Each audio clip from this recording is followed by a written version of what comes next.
ನಮಸ್ಕಾರ ಎಲ್ಲರಿಗೂ. ನಾಟಿ ಕೋಳಿ ಔತಣ ಕೂಟಕ್ಕೆ ಯಾರ್ಯಾರು ಬರ್ತಾ ಇದ್ದೀರಾ? ಏನು ನಾವು ಮಾನ್ಯ ಮುಖ್ಯಮಂತ್ರಿ ಸಿದ್ದರಾಮಯ್ಯನವರು ದೇವರಾಜ ಅರಸು ಅವರು ಆಡಳಿತಾವಧಿನ ಮುನ್ನಡೆಸ್ಕೊಂಡು ಹೋಗ್ತಾ ಇದ್ದಾರೆ. ಅತಿ ದೀರ್ಘಾವಧಿ ಕಾಲ ಮುಖ್ಯಮಂತ್ರಿಯಾಗಿ ಹೊರಹೊಮ್ತಾ ಇದ್ದಾರೆ ಮಾನ್ಯ ಮುಖ್ಯಮಂತ್ರಿಗಳು. ಇದರನ್ನ ಒಂದು ಸಂಭ್ರಮ ಆಚರಣೆಗೋಸ್ಕರ ನಾಟಿ ಕೋಳಿ ಔತಣ ಕೂಟವನ್ನು ಈ ಬತ್ತನಪಾಳ್ಯ ನೆಲಮಂಗಲದ ಹತ್ರ ಆಯೋಜಿಸಿದ್ವಿ. ಏನು ಅಂದರೆ ಮೊನ್ನೆ ಸುಮ್ಮನೆ ಒಂದು ಕೋಳಿ ಹಾಕಿದ್ವಿ. ಕೆಲವರು ಏನು ಹೇಳಿದ್ರು, ಇದು ನಾಟಿ ಕೋಳಿ ಅಲ್ಲ, ಫಾರಂ ಕೋಳಿ ಅಂತ. ಇವತ್ತು ನಾಟಿ ಕೋಳಿ ಎಲ್ಲಿ ಊರ ಹೆಸರು ಕೆಜಿ ಲಕ್ಕೇನಹಳ್ಳಿಲಿ ಇವರೇ ಓನರು. ಈ ಇದ್ರದ್ದು ಕೋಳಿಗಳು ಬೆಳೆಸಿದ್ದಾರೆ. ಸುಮಾರು ಒಂದು 600ರಿಂದ 700 kg ಸಿಗ್ಬೋದಾ ನಮಗೆ? ಹಾಂ, 1000 kgವರೆಗೂ ಸಿಗ್ಬೋದಾ?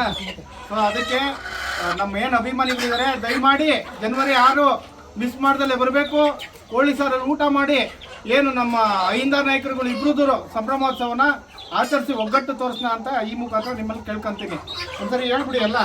ಜನವರಿ 6 ಜನವರಿ 6 ಜನವರಿ 6. ಥ್ಯಾಂಕ್ ಯು, ಧನ್ಯವಾದ. ಸಣ್ಣ ಎಲ್ಲ ಕೊಡಲ್ಲ ನೋಡಿ, ಇವೆಲ್ಲ ಇಲ್ಲ.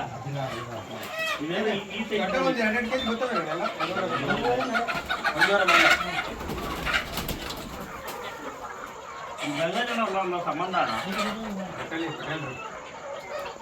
ಇಲ್ಲೊಬ್ರು ಅವ್ರು ಗಂಗರಾಜನ ಈ ಊರಲ್ಲಿ ಗೊತ್ತು.